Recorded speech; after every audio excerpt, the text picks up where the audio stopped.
ladies and gentlemen, Rodney Dangerfield.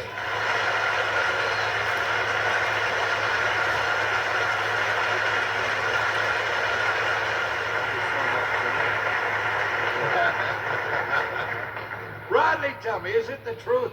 Don't you really get any respect? Jackie, I don't get no respect at all. No. I mean, I remember when I was a kid, we played hide and seek. Well, they wouldn't even look for me. I'll tell you, it's the same thing with my friends, no respect. No. Well, my friends tell me when I call them on the phone, I should use a certain signal. Let it ring twice, hang up, and don't call back. I'll tell you though, Jackie, I respect you, you know. You look great. Remember, you look thin. Well, it's really no problem to look thin. Really? No problem at all? Well, tell me, how do you look thin? Just hang around real fat people, that's all.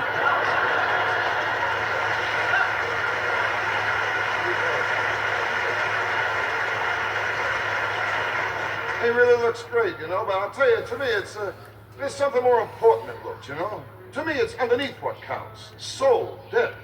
That's what's important, not looks. I mean, how many times you take a walk in the street, you see a tall, handsome man walking arm in arm with a short, fat, ugly girl. I never saw that. Did you ever see that? I never saw it. I thought I saw that. No, but I mean, looks don't mean nothing. I got a niece, an ugly girl. She got married. She's happy. Now, she married an ugly guy. And today they got two very ugly kids. In fact, they're all so ugly, in a family album, they only keep the negatives.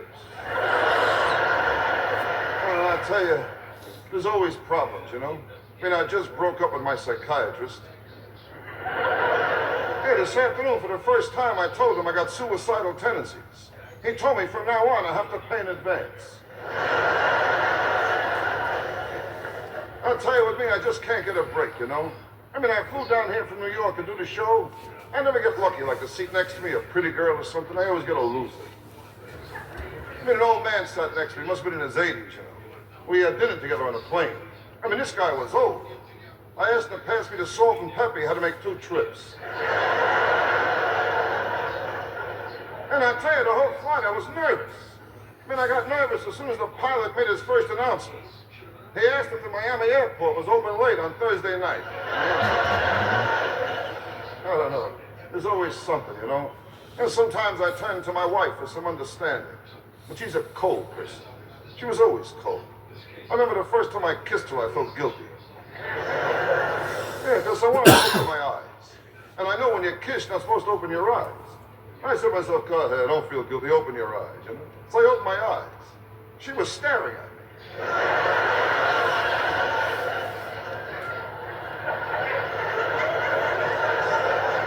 Now, I'll tell you, with me, and I get in trouble with little things. Like the last time I got a haircut. My wife told me it was terrible. I said to her, why is my haircut terrible? She said, why? Because it looks like you got a haircut.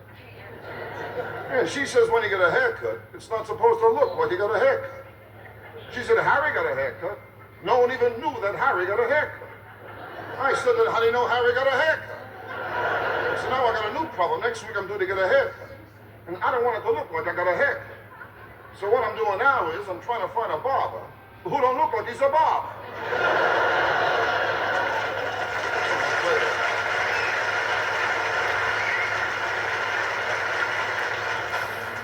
I'll tell you what, my wife is always something, you know? And like the other day she told me she gave me the best years of her life. And what worries me now is, I mean, what's coming up?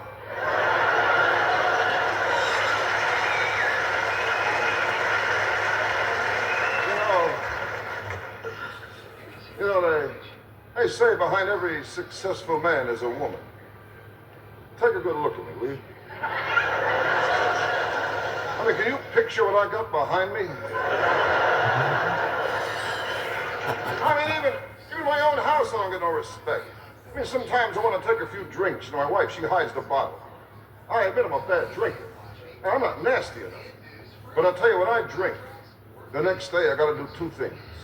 I got to try and locate my car, and I got to bring back the car I took.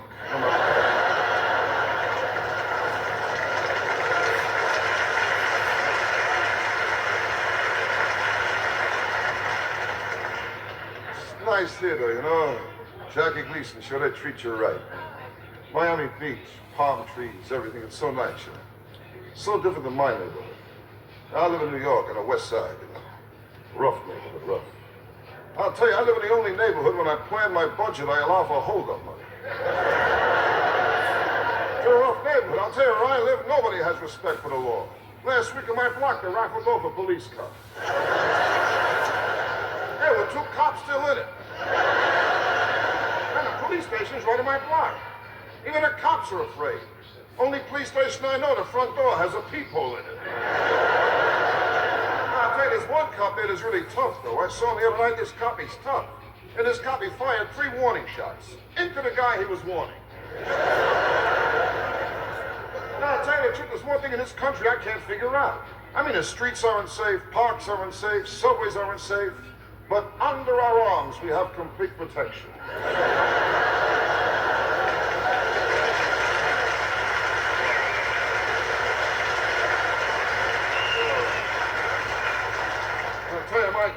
I'll tell you, my kid, he goes to the toughest school in New York. I had to go over there last week. The kid was acting up, you know. I went to see the guidance counselor. And they told me he was out. He'll be back in 1 to 3 years. Now, I'll tell you, my kid's school, forget about history. The kids there, they think Washington crossed the Delaware because he had a girl in Jersey. Now, it's a rough school. I look in the graduation book. Each kid has 2 poses, 1 front and 1 profile.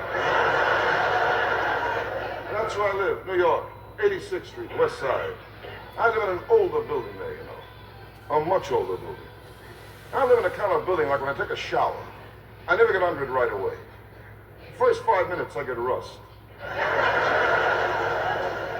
And while I'm taking a shower, if someone in the building takes a cold drink of water, I get burnt.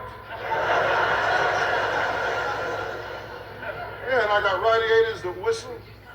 Now, I figured out why they whistle. I mean, heat comes up so seldom, they celebrate. It's a whole thing with them there.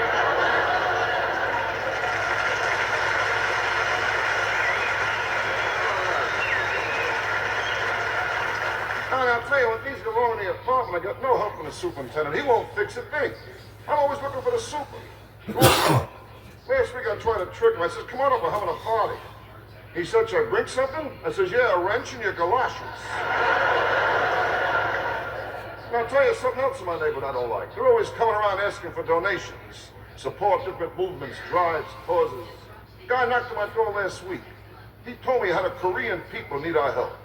And he said if I give just $1, then Sue Gu and his wife and 12 kids, they can have rice for a whole year. And not only can I have rice for a whole year, but the kids will get books and pencils.